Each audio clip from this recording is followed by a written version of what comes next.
Hi, I'm Anna Doughty, curator of the Mütter Museum and director of the Mütter Research Institute. And I have with me today my dear friend Caitlin Doughty. The other Doughty. We should get that out of the way. The other Doughty, you need to know-ty. It's really obvious, guys, the names of are totally different. I am D-H-O-D-Y, and it's pronounced Doughty. I am D-O-U-G-H, which actually spells the word dough, T-Y, which spells tea. And yet my name is Doherty, Doughty, Yeah. any number of things. But you know. pronounce it Doughty. I pronounce it Doughty. And I pronounce it Doughty. So no confusion there. Glad we wrapped The that. Doughty sisters. The Doughty sisters. Talking death.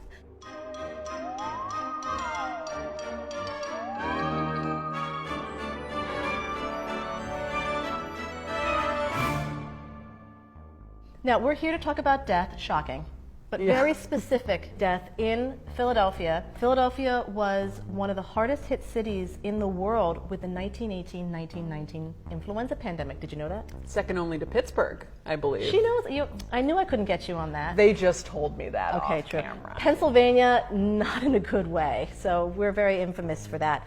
But what happened here is we can actually trace the origin of the explosion of influenza deaths, and we know who to blame. It was the result of this bond parade that they insisted on holding. Now, we can't say for certain that it was the bond parade that was the catalyst for this massive issue in Philadelphia, but what we can say is that 200,000 people showed up to this parade, and 3 days later, all the hospitals were full. So, I mean, you tell me. Doesn't sound like a coincidence to me. I don't know what you need, but I think that's pretty telling. That's why I don't go in large groups at all. You know, we had the Eagles parade here during flu season, can I just tell you? And I think that was like 2 million or 1 million people. I suggested that Purell sponsor it, but like they didn't tweet me back.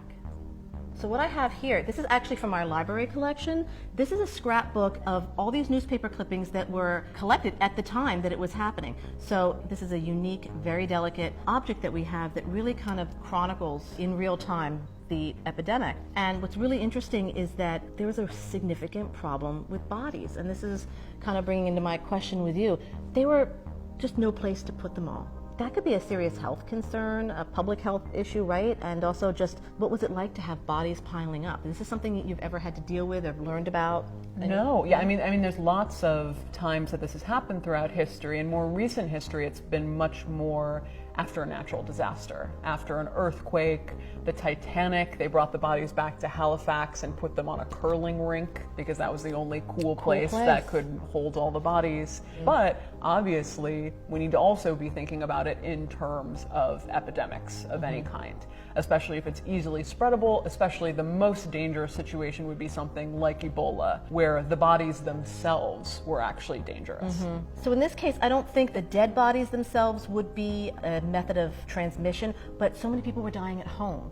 And one of the things we noticed here is that it was a very hard hit in the immigrant communities where they might be living under closer quarters. There was a lot more people packed into one apartment, and so there's nowhere for them to go.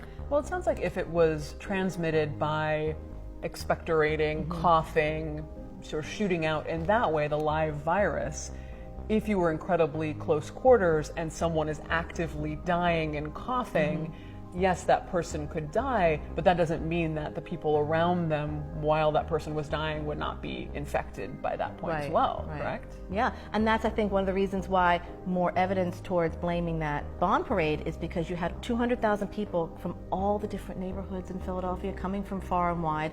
Somebody probably had it, you know, whether they were showing symptoms or not. They're coughing, they're spreading it around, and then what are those people doing after the parade? Going home, spreading it. So. Well, you also have a situation where, yes, the dead body itself, because it's no longer coughing, it's no longer the active virus, viruses don't live very long in the body after death. You might think that the dead body was dangerous. In the beginning of the 20th century, yes, you had germ theory, yes, we had begun to understand how disease was actually transmitted, not through miasma floating through the air. It's a great word, though. Actually, yeah, it is a great word. It's my krautrock band, but it's not actually true. Right. But, you know, there's a difference between how bacterial diseases are spread, how viral diseases are spread, and they didn't really have that distinction. So it's possible they could have also believed that these dead bodies were dangerous. Right. For example, I noticed here, the lower picture shows an embalmer at the morgue preparing a body so there will not be a menace to public health. To me, that clearly indicates that they thought the body was somehow a vector of disease or transmission. And again, why would they not think that? Yeah, why would they not think that? Because this person just everybody's died. dying. And it's not a pretty death. You had bodies turning blue.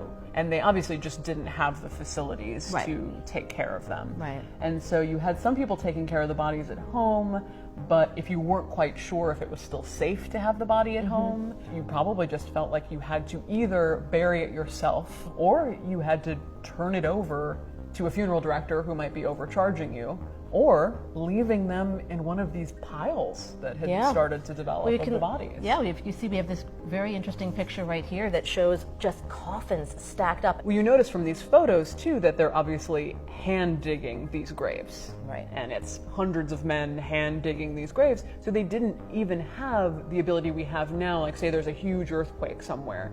We can immediately bring in the backhoes, and obviously a mass grave is not your first choice for disposal, Right. but it is more technically possible. Right. And it can be engaged in a much quicker way, whereas this, they probably couldn't even dig the burial spots to put the burial bodies in, and of course you also didn't have cremation, which would be your second line of defense. Right. In fact, we actually found out that there were students from a seminary that were volunteered to dig graves during this crisis because they could do it. And so everybody was kind of pressed into service. You did what you could. We have to remember, this was during World War I.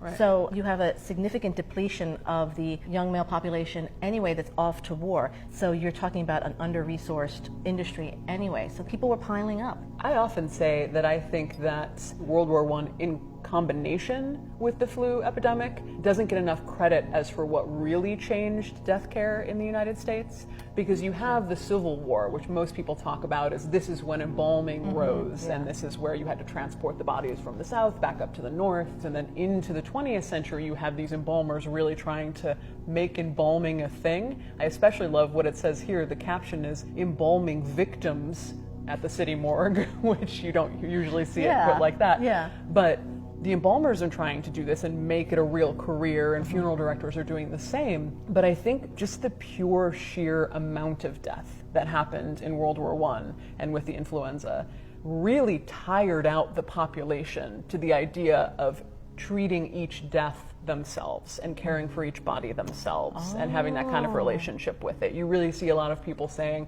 you know what, at this point I am ready to turn the person over to a funeral director because there's just so much death everywhere we look that they get weary. Sort of like social media now.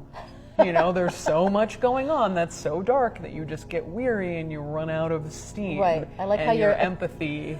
You have social media and death kind of on this. I mean, and that's is that untrue? Yeah, no, it's that's very not good. untrue. I think it's very appropriate. Now, here's a weighted question, and I hate to be fear-mongering thing, but this isn't like a if this happens again, it's a when this happens again. Right. So in your professional opinion, are we as a nation, as whatever, ready for another situation like this when there's a huge amount of fatalities due to an infection, a contagion? Also, not to be fear-mongering, but in Los Angeles, for instance, where I work, the coroner's office, the morgue, is already filled to the brim. People might think that, okay, if there's a mass fatality, there's a big, huge refrigeration unit at the coroner's and the official government capacity that can hold 300 people.